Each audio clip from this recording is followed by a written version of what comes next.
especially if you buy expired film, that photo will never be replicated because the film, composite is different every time. It never like pulls you out of the moment or anything, because you'll snap the photo and be like, okay, let's move on, because it's not like you can preview it and be like, it didn't look that nice, let's take some more. It wasn't kind of in focus. For me, it's taken on a whole new meaning for photography, because as I said earlier, I was never into, the art side of photography or the story behind the photo, but film has really gotten me into that side of it, and I'm really loving it.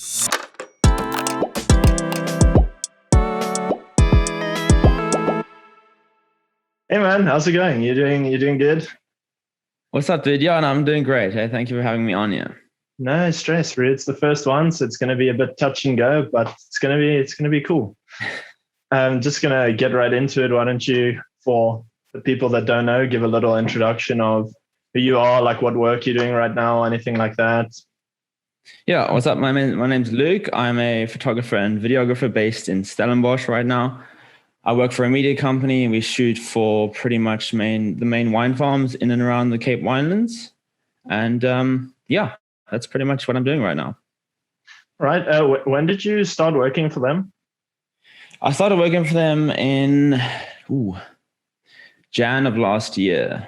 So, I mean, probably the worst year to start a job. Yeah. Did you guys like run anything specific, like new adverts or like new ways of working through COVID and all that stuff?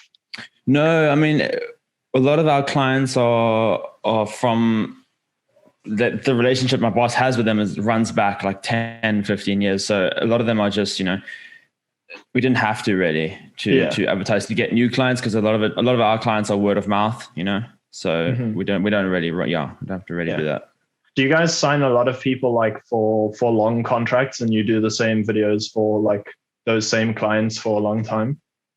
Yeah, so a client generally would sign us and would kind of use us for all their commercial work, their photography, and then also if they want to do any brand videos or any mini short clips for the websites or anything for social media. But yeah, it runs like that, and then a lot of especially the smaller places kind of just rely on one company, but then you do get the bigger companies like Distel and stuff like that do hire like multiple photographers and stuff for different avenues of yes, work. Of course. Yeah, I know the company that I'm working for now, we do a lot of like, we don't really do like once-off videos. We try and get a client on board, and then we sign them for like multiple months of like however many videos per month.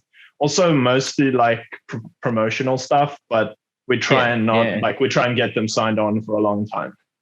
Yeah, no, totally. Yeah, so it's dude, it's been so great. Like I feel like I got so lucky to actually get a job, because the start of last year was just bonkers. Like there was just no work at all. It was insane.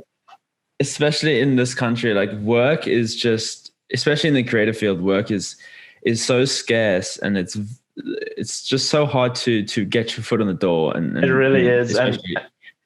And it was crazy because like after we were studying, we can talk about that just now, how we actually know each other. But, that whole system, but like after studying in 2019 and stuff, going into 2020, I was like, we've just finished studying. Like we're going to do the freelance thing. It's going to be great. We're going to get so much work, so many jobs and things. And then that door was just like slammed in my face. Yeah. So, yeah. Oh man, it was. No, the whole of 2020 was just crazy. Like, yeah, it's just, it doesn't even, it's like just under a year now. It's about to hit a year on just, since lockdown. I think our first lockdown was like the 25th of March or something. Yeah, something around there. Now it's like, it's crazy to think that's not even a year ago. Yeah.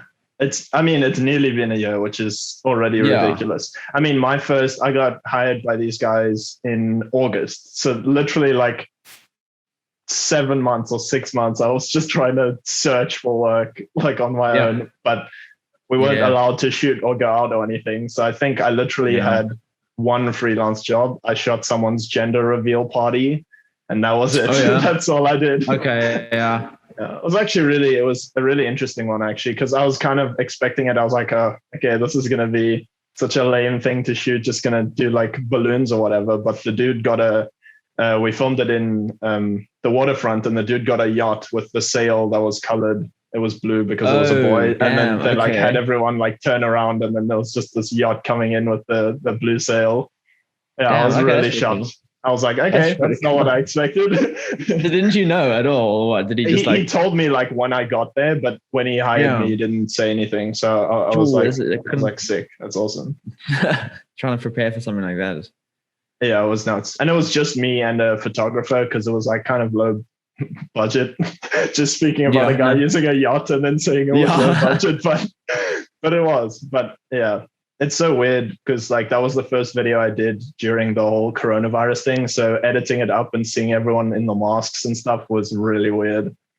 Yeah, I know it is odd. I mean, still like it's now only I just realized like when I see videos, like I went to watch the Billie Eilish documentary yesterday, and there was a bunch of most of it was filmed, 2018, whenever she was, popping off. And they were like, my first thought when I saw like the crowds, it's like, wait, where are their masks? And I was like, oh no, wait, it's not like it's really funny. And I literally watched that same documentary yesterday, and I literally have that as a talking point because I wanted to talk about it. Oh, so that's mental. Yeah, that it was absolutely insane. Yeah, so it's funny you bring it up. It was really well done, and I was like actually quite surprised like how early they started like filming professionally. Like there was a lot of stuff filmed on phones and whatever, but like they must have really thought about it because there was like stuff when she was like 15 that looked like it was actually filmed professionally. So I would imagine that there must have been something in the background there that they were like, let's start doing something in case this goes somewhere. Let's yes, exactly. Let's just film as much as we can and get something. Because I mean, like you do film a lot on your phone and stuff like that, but there was definitely more than that. Yeah, it was a really good documentary, and there was a lot in that I had like no idea was a thing in her like story or whatever, like all of her injuries and stuff. Like I didn't know she got that hurt on stage all the time. It's crazy. Yeah, I mean that kind of stuff you don't hear about. You just you see these people and they're just like, oh, these massive superstars, but you have no clue what they go through.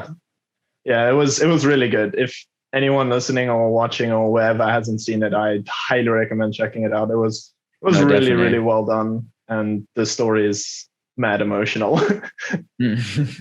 But I really enjoy those documentaries. Like I also a little while ago, Shawn Mendes' one was on Netflix. I watched that too. Wonder. What, In Wonder or Wonder? That was I think it was In Wonder, but yeah, it was really, really good. Also very well done. Also started filming relatively early. It was really good. Yeah, that kind of got me into his music. I always followed his music, especially because he came up from Vine, and Vine. I think we are the generation that Vine was really prominent, in our generation. But I followed him on there, and it was really cool to see someone who started, that small and really, kind of got somewhere and in mainstream, like completely mainstream. Very high mainstream, like. Yeah. And it's funny because he started on YouTube, just upload it. Well, of course on Vine, but then like on YouTube, just uploading his covers and whatever. And then it got huge, which is nuts. Because I remember at some point they spoke about like his first like kind of meetup thing that he did. Like he said at the time, he didn't want to call it that because he thought like 2 people were going to show up where he was. And he was like at the exit of some other train station or something. And then there was like 200 people. And he was like, what the heck is going on? I know it's insane. Also, like he's like up there as one of the most popular people in the world. Yeah, as well, because like it's just so it's crazy to see that someone come from social media. It's like I think he was probably one of the first main ones that came from social media. Yeah, and he's in mainstream, like completely mainstream, which is amazing to see. Yeah, it's great. His thing is actually very similar. I mean, a little different, but I know Justin Bieber was pretty similar as well. Yeah, somebody saw his I think it was like an audition or something or a talent show or something that he was singing in, and then but the thing is, then he was seen on social media, but then he still got picked up by a manager and taken into a label and stuff like that. Yeah. Shawn Mendes kind of got popular on social media first, and then started making music and whatever. Which is it's crazy. No, I think Justin Bieber was on YouTube, Yeah. Yeah. But it's pretty crazy. Those documentaries are really good. Like, I think that's one of my favorite style of documentaries to watch. I love the way it's done and the way they like portray the stories and stuff. It would be really sick to work on something like that at some point. Yeah, no, it'd be, especially when you see it all put together and everything just, works with each other and to be able to tell a story that's like real as it can get, you know what I mean? Yeah, it's definitely just, real. Yeah. Pretty crazy. And I feel like at the time it's such a like sporadic, like you're just filming everything you possibly can. You have no idea what this thing's going to be about or anything. You have no idea what's going to work and what's not going to work. You're just kind of filming everything to make sure you have it. And then that edit is where things really come together and you start thinking of the story and whatever. So definitely it is. Did you ever, I mean, I keep referencing back to ORMS, but we'll talk to that. But did you want to like go into traditional at all ever? Or was it always like you wanted to do more commercial stuff? I think traditional kind of, to me, always seemed a little bit more boring, like, traditional film and media. I mean, it's kind of one of the reasons I chose to go to ORMS more so over the, like AFTA or one of the other film schools, in the city. I think traditional to me has always just been a little bit boring and a little so old school. Yeah. And not my scene. You work like a crazy hours and it's not the way I want to work and it's never appealed to me, Yeah, same. I always thought it would be kind of cool to be a part of that. But then when I like really think about it, I'm like also not like it's cool. Yeah. It's just like, there's so many moving pieces and so many people above you and so many people under you. And there's just, it's a lot going on where there's like freelance commercial stuff. You're a small cog in such a massive system. I mean, look, I think it must be insane. It must be crazy to work on some projects like, like a documentary, like Shawn Mendes is one. But I don't know. It just seems to me, everything's, very disconnected. Everyone knows what's going on. You have different companies that film different things and especially like that work on a different, it's just especially like non-documentaries. Like I think the documentaries also kind of fall into their own space, but like things actual movies, there's like so much because there's the directors and the producers and they're all telling the DPs what to do, and the DPs are kind of just handling the camera and then the cinematographers and like, so it was just like I wanted to do stuff like what I'm doing now, whereas if I'm told to go to a shoot, that shoot is kind of like mine. I didn't want to just kind of be a tool that's holding the camera, which there's a space for them and they're great at their jobs, but it just wasn't 100%, too much like not under someone else because I'm still working for someone else now. It's just like you kind of have no choice when you're in that situation. You're just listening to what everyone else's kind of opinion is. So I didn't want to do that. And also the 4-year study was not ideal for me. I didn't want to study that long.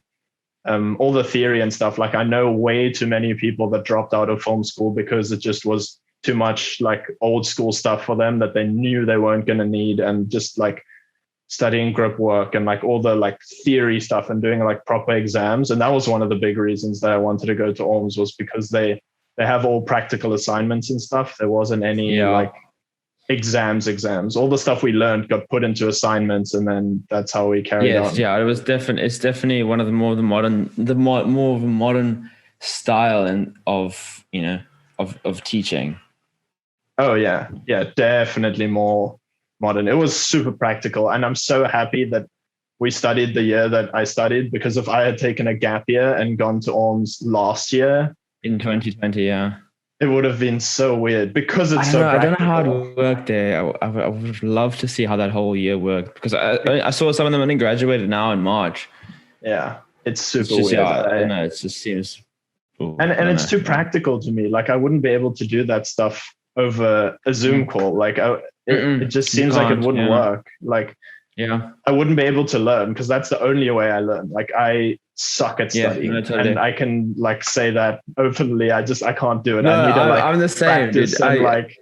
I'm the same. It doesn't work for me. Like I have to like keep practicing and whatever. And that's why it was cool. Like at the time it kind of sucked, but that we had assignments due like every week, because it forces you to do stuff. You can't just like lay around for 2 weeks and then you have one class and then lay around for like another week and then you have an assignment due. Like, I feel like that's what happened to a lot of people in film school, and they would just never get stuff done because they were like, oh, well, I don't have class for 3 weeks and then have one assignment due at the end of this week. So I'll just, it's whatever. I'll just lie around until the day of.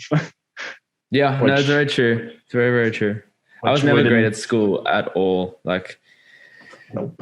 Throughout my years, I was fairly average on marks, and it's just, it never clicked for me that whole, studying and doing tests wise, theory based. It's just never clicked for me. Me neither. I could never be good at it, and it's through everything for me. Like, even when I was looking for like very casual work in high school, like studying a menu for waitering jobs, I could not do it. I literally couldn't do it. I like, it never worked. I always had to either do like bartending or like cleaning the tables or whatever, because I couldn't study the menu. I just couldn't get it down the way they wanted it to be. So it's just always been the thing. If it's like, if I can practically do it and understand it, then I can remember it, like camera things or like ISO or aperture, things like that. But if I'm not like doing something, then it's so difficult for me to just remember something parrot fashion. No, totally. I'm pretty much exactly the same with that.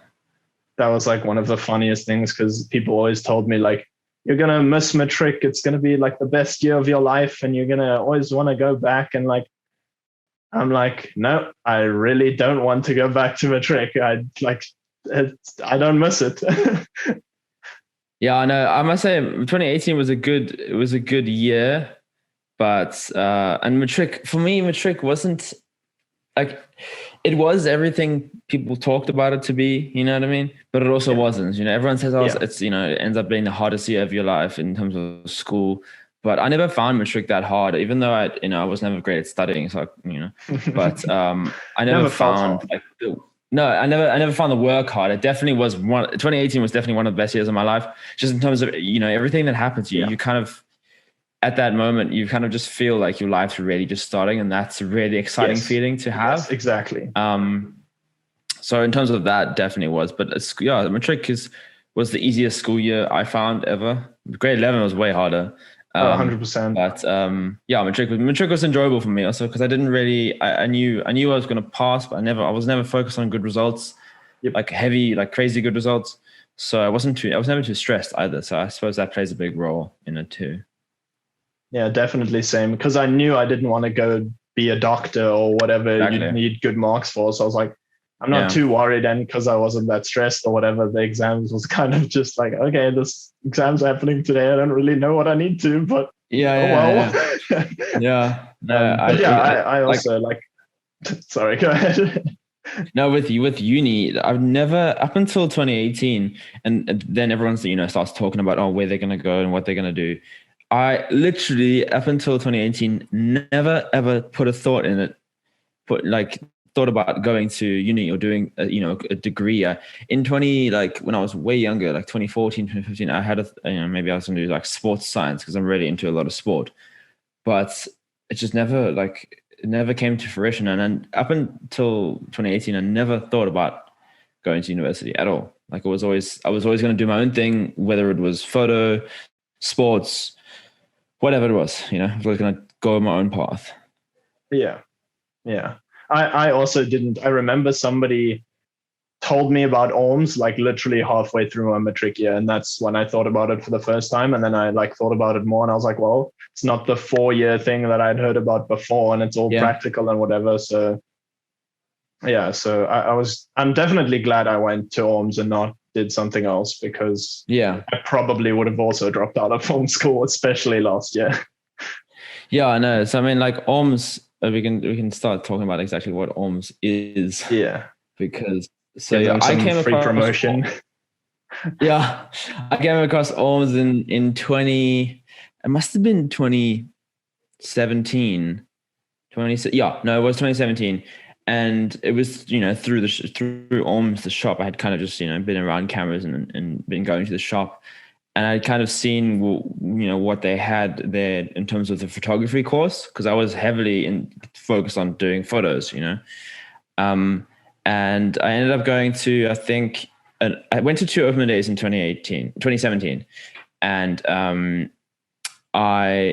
but for both of them, I was like, yeah, I'm doing the photo course, the year photography course, and then I put some actual thought into it. And I was like, I mean, the reason I take photos is kind of just because I always have, not because I want to, be a fashion photographer, or not because I want to be a landscape photographer or be heavily into the art side of it. It's just, I've always loved taking photos, and whatever it is, I've always just done it.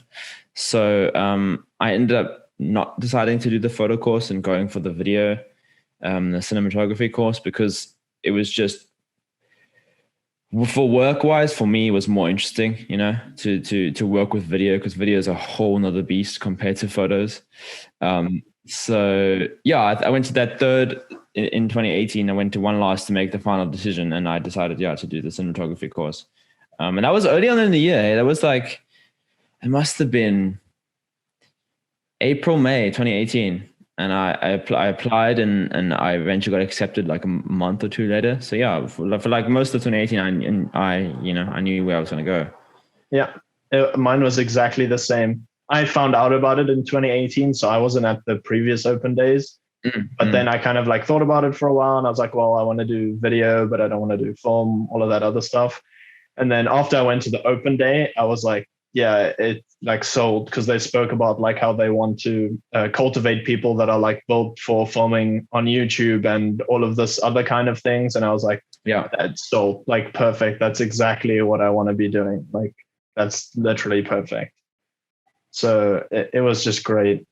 And yeah, it was the same. Like after that open day, I was like, this is where I want to go. And then it was just sorting out loans and all of that good stuff. But then after that, I was like, sick, this is what's going to happen. And then it did, fortunately. And I'm really happy. Like with our class sizes was really good for getting to know people and lecturing and stuff like that. It was really awesome. Our campus made me spend a lot of money because it was situated around a lot of coffee shops that I really like to go to. But but that's everywhere in town though. It's just filled with those, cool places. Everything is like 2 steps away.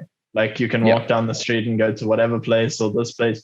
And it didn't help that we were on like the 4th floor, I believe, or whatever. But our like lobby was literally a VDE cafe.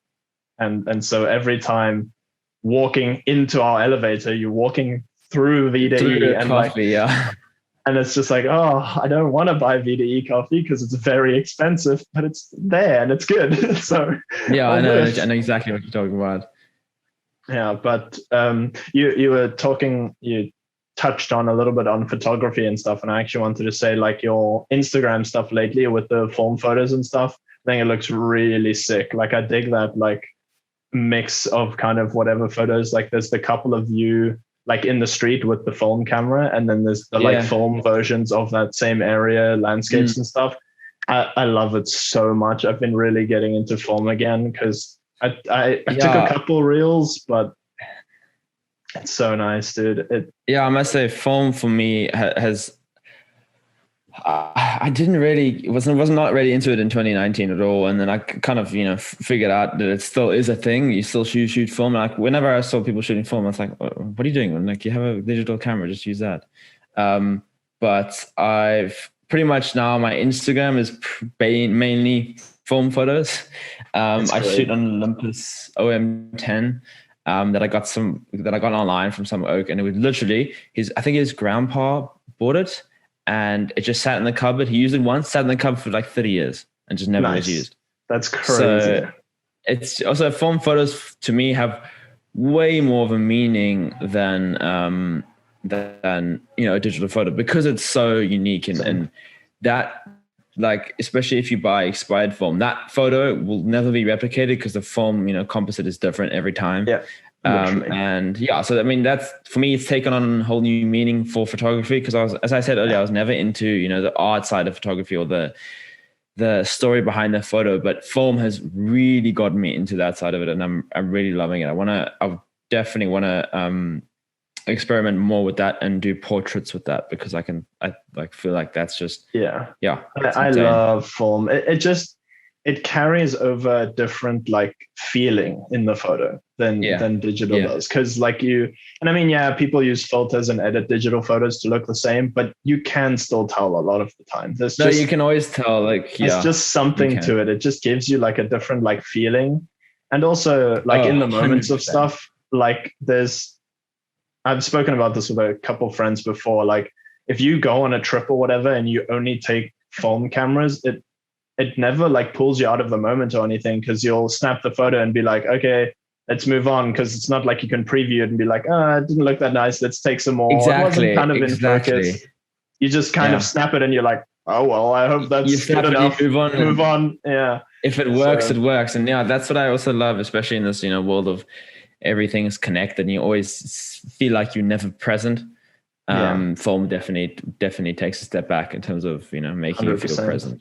But it's also very expensive to shoot. It's crazy expensive. It's a very expensive hobby to choose.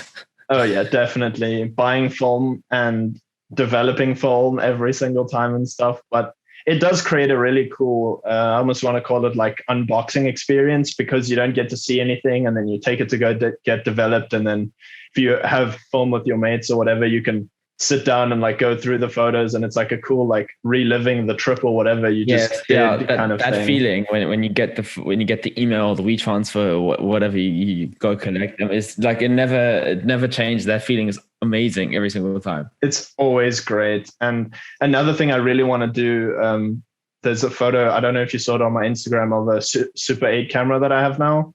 Yeah, it's like I know about the teal looking one. That is also such a dream of mine, to be able to shoot something on Super 8, because it's also so different, that like punch hole in the side that Super 8 has and the like rolling effect and stuff. It also just gives such a like different feeling to video that you can't get from digital. It's crazy. You can't replicate it. You can try, do the filters and stuff, but yeah, I know. I know. Sam Newton he did that whole series with the film with the his specific. It was there was one specific one that was really good. That was from New Zealand or something. Yeah, so went to New Zealand. Yeah, and it's like his insane. Voice note. It was like in the middle of lockdown somewhere, or right in the start. It was it was like a voiceover track to one of his friends, like checking in. I know it's been crazy, like taking a lockdown to get you to get in contact again or whatever. And it was the film of some other trip that they did to New Zealand. And man, it's just, it almost makes like an emotional video just having the Super 8 because of what it is. It's crazy. So that's something I really want to do, but I've also looked into it a little bit and it is mad expensive. Like, the Super 8 was like one, like mental to just, and also you only get what, like 2 or 3 minutes per roll. Per roll, and the roll is like what, 1,500 rand? Exactly. And it's like developed per frame, so it's like ends up being like 5,000 rand or something just to develop all that foam. And it's crazy. And the thing is, like, your first couple of rolls, you're not going to know how Super 8 exposure works. You're not going to know how anything works on the camera. Not even going to know if the camera actually works properly. So you're going to waste like 3 rolls of foam just trying to like get it working properly. And I'm like, I'm not ready for that just yet. It would be cool. Definitely, an expensive experiment.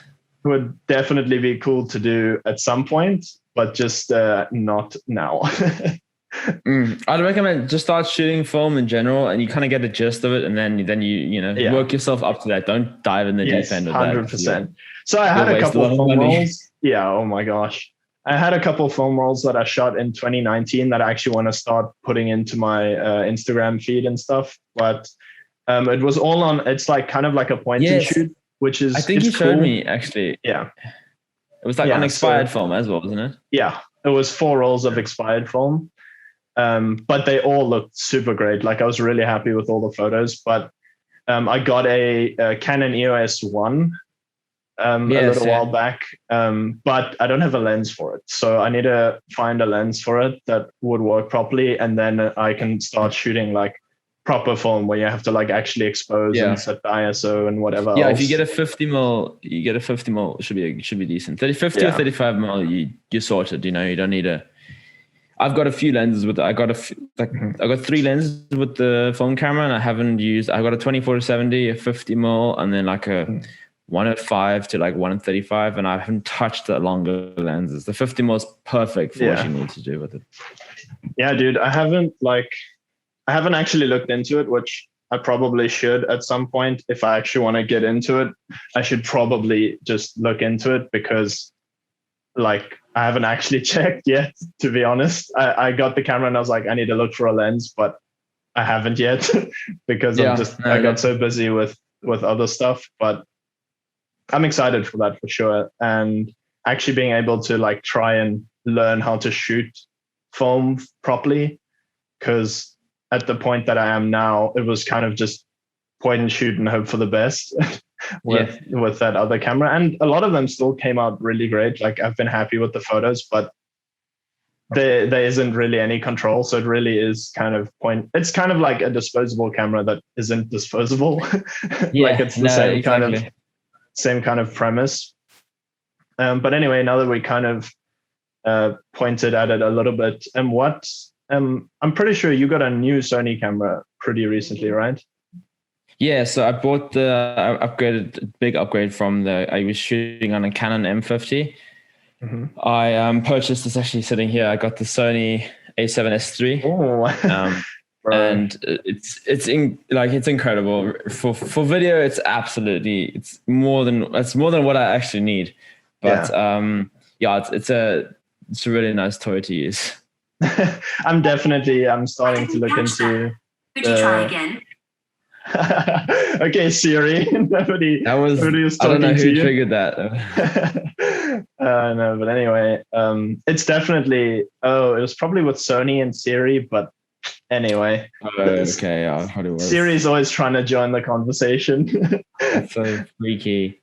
Anyways, okay, it's a great camera, even for photos. Like if you're sharing photos on socials. Like obviously you're not gonna be able to blow this photo up for a billboard because it is only 13 megapixels. And there literally isn't enough. If you zoom in close enough, it does get pixelated because there's literally no pixels. You know what I mean? So, but if you for Instagram, for Facebook, for whatever you're gonna shoot it on, it's perfect. Like you don't need a 50 megapixels for Instagram. You know? Yeah, and I mean it is video first camera, so yes. So yeah. But I've definitely, because at work we use all Sony, and man, I still like in my head, I prefer Canon. I just prefer the camera itself. To me, like the menus and stuff is what I've gotten used to. So I just really like that, the folder structure, stuff like that.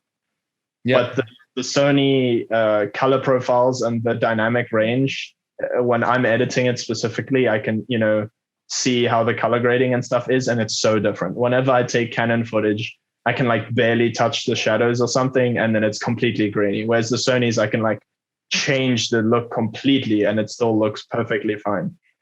Yeah, I mean, I was looking at I was for most of last year, I was set on getting the R5. And then when it came out, it kind of, as it did, it kind of disappointed a lot of people, especially with, their headline, the fact that it was able to shoot 8K and all this high-end production quality footage. Yeah. And then it could do it, but it couldn't really do it. And then the whole overheating part. Yep. And the fact that if I was going to spend 80 grand on a camera and I could take it on a shoot and like it has a chance of failing me. Yeah. That's why I chose to, move to the Sony. I was eventually probably going to do it in your career because, I mean, Sony's, up there is one of the top brands. But I would love to stay on Canon. I would have maybe loved to try the R5. I'd still love to use it as a, just to see what it's like. But for something, for a workhorse and something that I can rely on day in, day out, that's why I got the Sony. It was just for that reason, really. Yeah. If I was just like, if something magical happened and during that year at college, I got popular on YouTube or whatever, I probably would have saved up to get the R5 or a Canon camera or whatever, because you don't really need to do that intense like color grades or crazy stuff to the footage that you need that extra dynamic range or whatever. If you're just careful with what you're filming, the quality on that camera is more than good enough. But for commercial, like stuff that might go on TV and things that really needed to be edited well because they're going to festivals or whatever, you really want to be able to have that change in the edit to match things up and have it look different, or like if you make a mistake on set, to be able to change it afterwards. So definitely for work, I'm definitely looking through all the Sonys now to try and see how much I need to burn my wallet. Yeah, I mean, look, one of the reasons I wanted to switch to Sony, towards the end of 2019, because I was into shooting festivals at the time, and I had shot Rage for them as one of their lower social media content creators. And all those, top oaks, Torn Fisser and Pete Fogden, they were all shooting on Sony. And I mean, if you're going to shoot a festival, you shoot Sony because of the low light, Yeah. And that really got me into to the idea of maybe switching to Sony sooner than I expected. Yeah. But yeah, it kind of died off into for the first 3 months of last year, kind of died off because, Corona happened, and two, I kind of changed my whole focus because of festivals just weren't a thing, just aren't a thing. And I'm just like, it's scary to think that we still can't go watch a football game or, a rugby game, or let alone concerts or night or events. Even a movie in the cinema. Yeah, exactly. It's crazy. So yeah, that kind of I mean, I probably would have switched to it eventually, but yeah. Yeah, that's what happened with that. Yeah, it definitely is. Like, I remember for one of our college assignments, we shot the Equilibrium Festival. Yes. And editing that footage was a nightmare on all of the amount of other cameras that we had used. I think I was using a Nikon, and there was the Canon, and it was just a nightmare, and none of them had crazy dynamic range. So matching them up, I was like, I need to get Sony now. It is. I saw that video the other day, and I look back on it and I'm like, I didn't even change the footage at the time. I just kind of put it together and then just did a base color grade on all the clips. You know what I mean?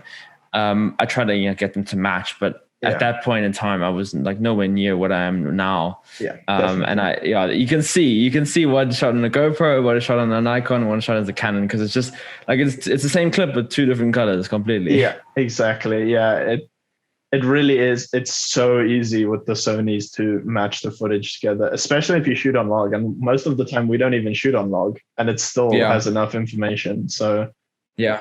I shoot S-Log permanently. I shoot for S-Log for my personal stuff, so like some of my vlogs, and also if I do use my camera for the media company that I shoot for, it's all S-Log. So I've just gotten used to that workflow now, and once you're into it, you're into it. It is a bit of a mission to get into because all the crazy settings you have to learn, and the workflow too. But once you're used to it, you're used to it. And I must say, shooting S-Log and getting out of this camera, get 15 stops, the dynamic range, it's insane. It's pretty Absolutely good. Yeah, insane. That's really good. Yeah, and now that you brought it up, your vlogging and stuff, I remember you started, I think the first one I saw at some point was Paris or something. I mean, I know you did before that, but I think that was when you started the series properly, was those few, right? Yeah. So I started the series actually through ORMS, really, because I think it was our first assignment was a vlog. Yeah. For content creation. It was our first assignment, hey? Yeah, I think so. Pretty sure. Yeah, and then so that kind of I always saw vlogging and watched Casey Neistat growing up and all those oaks, and I just didn't really think of much of it.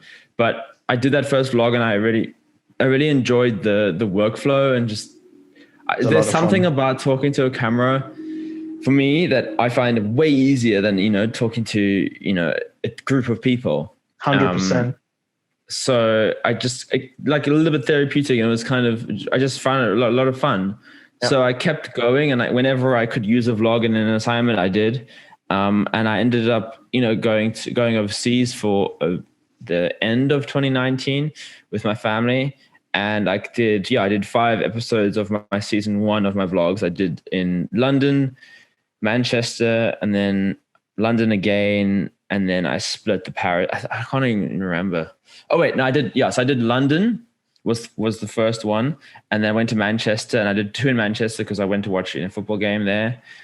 So 2 Manchester vlogs, then London, and then Paris. And that was super nice to be able to, especially now I look back on those videos and I can see what I did, and you know, you relive that experience, and that was a lot of fun. I just wish I had a better camera at the time. Yeah, but definitely. Yeah, it is what it is, and I really enjoyed it, and I've been trying to get season 2 going again. And I was literally editing I have episode 2 of my season 2, which has been sitting in my computer on my hard drive for about 3 months. I filmed it towards the end of last year, and I just haven't had the time to edit it. Yeah. And I've just found the music for it. I'm slowly getting back to it, but personal projects like tough. Last year and this year are taking a back route, you know, just trying to build your brand first. Yeah, 100%. I mean, as soon as I started working, I was also like in the middle of last year, I started doing a daily vlog thing, and it was nowhere near any like Casey Neistat or Peter McKinnon type of daily vlog, but it was just like, I was like, I need to force myself to start doing something because I wasn't working or anything like that. So I need to like keep up the practice of shooting and editing and stuff. And so I did that. You ended up doing like 50 days 50, or something? Yeah, I stopped at 50. That's insane, dude. I can't even think of that. Like shooting every day is crazy. Like 2 or 3 of my friends, like, you've done it. One of my friends, Ethan, our friend Ethan, he's done it. Yeah. He did it at the first lockdown. He did it, yeah. I think he did it for like a month, and then one of my other friends, Simon, he also did it for a while. Yeah. But yeah, it's filming every day, and it doesn't matter how bad it is or how good it is. Filming every day and editing every day, putting something up is draining. It's draining. It was a lot, bro, and especially like after the first like week, because the first week was a breeze. I was like, sick. I've got it all planned. I'm gonna just do it. And then after that, you're like, I have no idea what I'm gonna film today. I've been to a coffee shop. I've rearranged my room. I've like showed my editing process. I've put up a new app. I don't know what I'm gonna film today, and just kind of do the thing. And I mean, one of my videos randomly got picked up by the algorithm the other day, and I still don't understand it. At the start of this year, it got picked up by something, which is it's like 4 years. It's like 4 months after I posted it. And in the first 4 months, it had gotten, I think it was on 140 views or something. And over the last 3 months, it's now on 3,200 views. And it keeps picking up that's 8 crazy. views a day or something. Which one is that?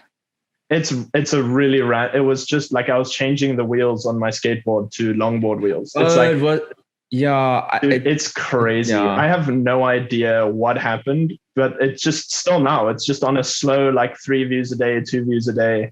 And that's crazy. It must be something to do with some popular thing that's, you know, related something to that like somebody picked up at some point, but I've never been recommended that much. It's on like a 40% recommendation ratio on the views. It's like 20% in the States, which my videos never break through South Africa, so I don't understand. And it was like a 2-minute video, and it was such a simple, like I said, I was literally just changed the wheels on my longboard. And I think there was only actually even like a 1-second clip of me actually skateboarding in that video. Like it was such a like, I don't know what to do today. I want to do this, so I'm just going to do it. And now it's like literally my most viewed video. So it's crazy how that whole algorithm works. It's weird. It's super weird. And at this point, I'm just like, I've been through all the statistics and stuff. At this point, I'm just like, that video got lucky. Because I don't know, there's nothing that I can find that's a specific, other than maybe a lot of people Googling how to change wheels or whatever. Yeah, I can imagine. Nothing else. There's no other like tag or specific hashtag I used or anything that could have been like picked up like that. So it must have just gotten lucky at the time or whatever, that maybe during that phase in lockdown, a lot of people were trying out longboarding and wanted to put new wheels on or whatever. And so it got picked up somehow, but hey, I'm happy. No complaints from me. It's going. But yeah, Brew, that was very interesting, but just circling back a little, and then when I started working, I was like, I can't, Brew, because like, especially at the start, because I was really trying to like prove that I was kind of worth it. I was like, okay, I'm on probation. Like I want to prove that like I can edit in the time that you want me to. Like I want to get stuff done. So I was working over weekends, working into the evenings. I was like, I want to like make sure they know that I'm like good for this job. And I was like, I can't so all of my side projects, this included, I've been trying to start the podcast for a couple of years now, and it's just been taking all the back roads. So I'm stoked to actually get into stuff like this. Yeah, I know the whole thing, trying to balance work and then personal projects, especially when you're not earning anything from your personal projects. Yeah, they will always just take a back road. And yeah, it's just trying to find the time and just keep pushing away at, keep picking away at them, and eventually it'll come to fruition. Exactly. Hey, I mean, here we are doing episode 1. Yeah, exactly. So here we go. Yeah. Kind of want to go complete circle back again now. But you kind of mentioned your traveling and stuff. You did London, Manchester, a couple other places. But we went to London, Manchester, Liverpool, and Paris. And travel before that? Yeah, so I've traveled. I'm very fortunate. I've traveled a decent amount. I went back in 2012, went to London for the first time, and Ireland because my uncle used to live there, and we went. That was insane. Ireland's beautiful. That's amazing. It's just freezing. But yeah, it's like the cold up there is different to our cold. Like it's just ice cold. Like it might be 10 degrees, but the ice chill factor makes it like -2. And then I've also been to Italy. That was with a school trip in 2018. Best decision of my school career was going on that trip. I met some insane people on that trip. And yeah, we went to Paris for the first time on that trip, and then we went to France. And then we went to Italy, and including Rome and Florence. And Florence for me was, I want to live in Florence. Like it's just, it's insane. Awesome. It's like 5 kilometers radius, like in circle, and it's completely flat. The only like mountain area is this one end, and you can kind of go up there and you can view the whole of Florence. And it just makes everything so easy because you can walk anywhere, and it's just easy to walk. You don't have to walk up mountains, Like here in Cape Town, half of town is in a vertical climb. Yes, I mean? Yeah, that's true. So yeah, Florence is breathtaking. I highly recommend you to go to Florence. Highly recommend it. I definitely another thing last year, I was so stoked to get into travel. I was like, I'll work freelance for 3 months, save up a bunch of money, and then go travel. And obviously that one also took a bit of a back burner. But I had plans of traveling this year, working on 2020 and traveling this year and working at the same time. But that's kind of everyone has been put on on the back. It's going to take a while, but anyway, it was just like I in August, actually, I know it's not the same thing, so I hope nobody gets offended, but it just reminded me of in August, when you mentioned Ireland, in August, we were supposed to go to Scotland for literally 25 days or something. We're going to do like a big trip to Scotland because my heritage is Scottish, like my surname and stuff. I don't personally have somebody that I know in my family that's Scottish, but just the way back history or whatever is Scottish. So we were going to go meet up. My sister at the moment lives in Canada, and it's actually cheaper for her. So it's actually cheaper for her to go meet us somewhere than to fly to South Africa, because it would just for some reason cost an insane amount of money. It's far from Canada. It's one of the furthest places you can go. So it's long. So we were gonna we'll go meet in Scotland and go see the castle with our name on it and whatever, and it'd be a really sick trip. And then obviously that got cancelled. Well, not cancelled. It's just they put the tickets in a coupon type thing. So you can go book it at some point. But So I'm excited to actually do that at some point. But I've never been on an airplane. I've never not at all. Yeah, not at all. For me, flying it's just, I love it. I absolutely love it. So I'm looking forward to doing some travel. The only thing that concerns me, I'm quite a tall human being. So I know that's a struggle. My dad always, whenever they used to travel, would send photos of them sitting in the seats, and I'm taller than my dad. So it's I know. Look, most of the planes now you have a decent amount of space, but look, it is tight unless you have the budget to go first class, whatever. Yeah. But it's worth it. It doesn't matter 100%. how long the flight. It's 16 hours, 20 hours, 10 hours. Whatever. It is always worth it. Coming back's always a little rough because, you're coming home, you know what I mean? Yeah. But just don't come back then, Just stay out. Obviously. That's actually a good little segue into why I was asking about your travel and stuff. Is I wanted to ask if you have like plan or idea in the future to move somewhere outside of South Africa. Yeah, so I definitely do. I always have had the pull from overseas, especially, living in a country like South Africa. I've definitely come to love South Africa so much more in the last, 3 or 4 years. That it would always be my home. I'll always come back here. Cape Town there's no place on earth like Cape Town. But I definitely want to learn different cultures and have different experiences. And Switzerland's very attractive to me. But it's just the cost of living is through the roof. But yeah, Switzerland's up there. And I also want to do solo trips just wherever in Europe. I want to in 2022 and 2023, pretty much I want to travel 90% of those 2 years. Yeah. I definitely have that same pull from overseas. Like I want to also I don't necessarily have a place that I want to live yet. Like I just want to go experience the different cultures. I think it's so important to build a character to experience the way different people see things and stuff. Because being raised in South Africa and never having traveled or anything, I only have my parents' culture or the very surroundings culture kind of thing. And I don't know, rude way or everything or anything, but a lot of South African people are the same. You kind of all have the same opinions. We all kind of follow the same, obviously there's variation, but the overall arcing thing, we all enjoy similar things. I really want to do things China, way out cultures like that. Yeah. Complete contrast. Places. Yeah.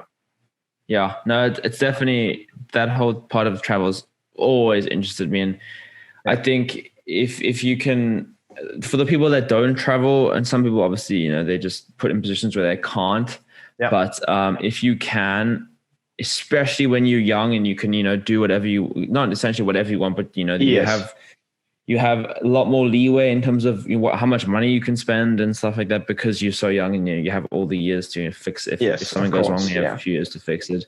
But traveling for me is an essential thing to build someone's character. You if you travel and then there's people, it's just it's essential. It's just great. I really want to. I'm quite fortunate in a sense where, I mean, my dad has 7 brothers and a sister, so there's a lot of family. There's a lot of family out there, and literally only 2 of the siblings are still in South Africa. So I have a lot of family that are spread across Canada, the States. I think somebody lives in Amsterdam now, all kinds of different places. So I'm excited to try and, obviously you need to sort out visas and stuff like that, which is really difficult when you have a South African passport. But it is but also you can get long-term visas. I know that the States do 10-year visas only. Yep.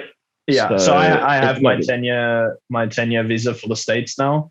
I just need to do Canada, Europe, that kind of stuff. Yes. But once that helps a lot. Once I have that down, I'm really stoked to try and, obviously saving and working is going to be a big part in that. But the kind of dream thing would be just 3 to 6 months in one place and then just shift over a little bit, 3 to 6 months in another place, and just experience all the places and kind of figure out what's pulling the most for me, what seems like a cool place to maybe find a job and get a proper working visa and whatever. I'll still want to travel a lot after that, but I'll have a better idea of where I should start, trying to get a working visa or residency or a citizenship or whatever to get a more permanent job in those places or whatever. That's the idea for sure. It's exciting, man. No, it definitely is. I think about it. The more and more this year goes on, and I know it's only kind of just started, the more and more I'm just so eager to travel. It's crazy. I don't think I've ever been more excited to travel. Ever. Me neither. Definitely never. I've always it's always been a thing on my mind because I've never done it. I've done some like long road trips, but I've never like been out of South Africa. So it's always been on my mind. But like definitely last year and this year, especially the start of this year, it's been like a huge pull of mine. Like I want to be earning as much as I can, doing whatever I can to save so that I can travel around. And I mean, it's like you said, I don't hate South Africa. Like Cape Town, it's beautiful. It's amazing. Like there's not many other places you can live in your house and be like, I'm going to take a 10-minute drive to the beach and then go have a beach day. Or I'll go, I mean, we had family down from Joburg and their kid had never been to a beach before. And I was like, mind blown. Like it was crazy. But the Cape Town, it's beautiful. But the thing I always say is like, it's a beautiful terrorist. It's a beautiful tourist destination. Like, it's great for being here and having a holiday or whatever, but like things with the government and education and stuff, it's just not somewhere where I can see myself like sick. I want to settle down here and pay these taxes for the rest of my life and send my kids one day or whatever to these schools, because it doesn't sound good to me. But I'll definitely, you know, I'll always want to probably come back at some point, but I don't think I'll live here like way later on. Yeah, no, I can probably agree with that. And I would definitely never abandon South Africa. Definitely would come live here at some point, but I do want to, you know, live overseas for a while and get different experience on life, you know. It's so important, I think, and I mean, especially if the idea one day or whatever is to have kids, I think it's so important, especially for younger kids, to experience different cultures and different people's way of thinking before they just kind of get formed into like, this is the way you should be thinking, think this way. Because then it's very true. Happens. So but I mean, anyways, man, I think we can start wrapping up. I don't know if there's anything maybe throughout that you thought of that you want to touch on again, or anything you wanted to talk about, but otherwise I think we can wrap up. Yeah, no, I'm happy with that. I did enjoy finally getting to do this properly. Yeah, bro. It was great. It was really nice chatting to you. Yeah. And I mean, you and a couple other people will probably be reoccurring guests on the show as life moves on and things change. I'm glad I could be the first one, and I'm glad I could. I'm very happy, very, very happy to be a part of this. Yeah, thanks so much, bro. It was great to have you on and chat again soon.